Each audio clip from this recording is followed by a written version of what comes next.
Innova ಕಾರ್ನಲ್ಲಿ ಬಂದು ಕುರಿಯನ್ನು ಕದ್ದಿದ್ದಾರೆ ಖತರ್ನಾಕ್ ಕಳ್ಳರು.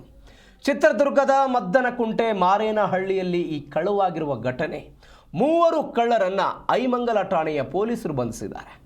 ವಾಸಿಂ, ವಿಕಾಸ್, ಉಮೇಶ್ ಈ ಪ್ರಕರಣದಲ್ಲಿ ಬಂಧಿತ ಆರೋಪಿಗಳು.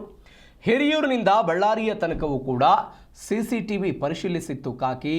ಪ್ರತಿ ಬಾರಿ ಇನೋವಾ ಕ್ರಿಸ್ಟಾ ಕಾರ್ನಲ್ಲೇ ಕುರಿ ಕಳ್ಳತನ ಆಗಿರು. ರಂಗೇನಹಳ್ಳಿ, ಉಪ್ಪಾರಹಳ್ಳಿ, ವದ್ದಿಕೇರಿ ಸೇರಿ ಹಲವು ಕಡೆ ಈ ಕಳುವು ಮಾಡಿತ್ತು ಈ ಗ್ಯಾಂಗ್. ಇನೋವಾ ಕ್ರಿಸ್ಟಾ ಕಾರ್ನಲ್ಲಿ ಬಂದು ಕುರಿಯನ್ನು ಕದ್ಕೊಂಡು ಹೋಗಿದ್ರು. ಸಿನಿಮೆಯ ರೀತಿಯಲ್ಲಿ ಕಳ್ಳರನ್ನ ಇದೀಗ ಐಮಂಗಲ ಪೊಲೀಸರು ಬಂಧಿಸಿದ್ದಾರೆ. 3 ಮಂದಿ ಕಳ್ಳರನ್ನ ಐಮಂಗಲ ಠಾಣೆ ಪೊಲೀಸರು ಬಂಧಿಸಿರೋದು. ಗುಲ್ಬರ್ಗ ಮೂಲದ ವಾಸಿಂ, ಹುಬ್ಬಳ್ಳಿ ಮೂಲದ ವಿಕಾಸ್, ಬಳ್ಳಾರಿ ಮೂಲದ ಉಮೇಶ್ ಈ ಪ್ರಕರಣದಲ್ಲಿ ಬಂಧಿತರು. ಮದ್ದನಕುಂಟೆ, ಮಾರೇನಹಳ್ಳಿ, ರಂಗೇನಹಳ್ಳಿ, ಉಪ್ಪಾರಹಳ್ಳಿ, ವದ್ದಿಕೇರಿ ಸೇರಿ ಹಲವು ಕಡೆ ಈ ಕಳ್ಳತನವನ್ನು ಮಾಡಿದರು. ಇನೋವಾ ಕಾರ್ನಲ್ಲಿ ಬರ್ತಾ ಇದ್ರಂತೆ. ಇದು ಗಮನಿಸಬೇಕಾದ ಸಂಗತಿ. ಕಳ್ಳತನಕ್ಕೆ ಇನೋವಾ ಕಾರ್ನಲ್ಲಿ ಪ್ರತಿ ಬಾರಿಯೂ ಕೂಡ ಇನೋವಾ ಕಾರ್ನಲ್ಲಿ ಬರೋದು, ಕಳ್ಳತನ ಮಾಡೋದು, ಹೋಗೋದು, ಇನೋವಾ ಕಾರ್ನಲ್ಲಿ ಬರೋದು, ಕಳ್ಳತನ ಮಾಡೋದು, ಹೋಗೋದು. ಆದರೆ ಈ ಬಾರಿ ಸಿಕ್ಕಾಕ್ಕೊಂಡು ಬಿದ್ದಿದ್ದಾರೆ.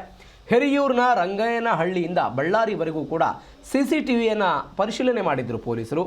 ಇದೀಗ ಈ ಕಾರನ್ನು ಕೂಡ ಸೇರಿದಂತೆ 3 ಹೆಡೆಮುರಿಯನ್ನು ಪೊಲೀಸರು ಕಟ್ಟಿದ್ದಾರೆ. Aimangala CPI Guddappa, PSI Bhimanagouda, PSI Deepu ನೇತೃತ್ವದಲ್ಲಿ ಈ ಆರೋಪಿಗಳನ್ನು ಬಂಧಿಸಲಾಗಿದೆ. ಐಮಂಗಲ ಪೊಲೀಸ್ ಠಾಣೆಯಲ್ಲಿ ಪ್ರಕರಣ ದಾಖಲಾಗಿದೆ.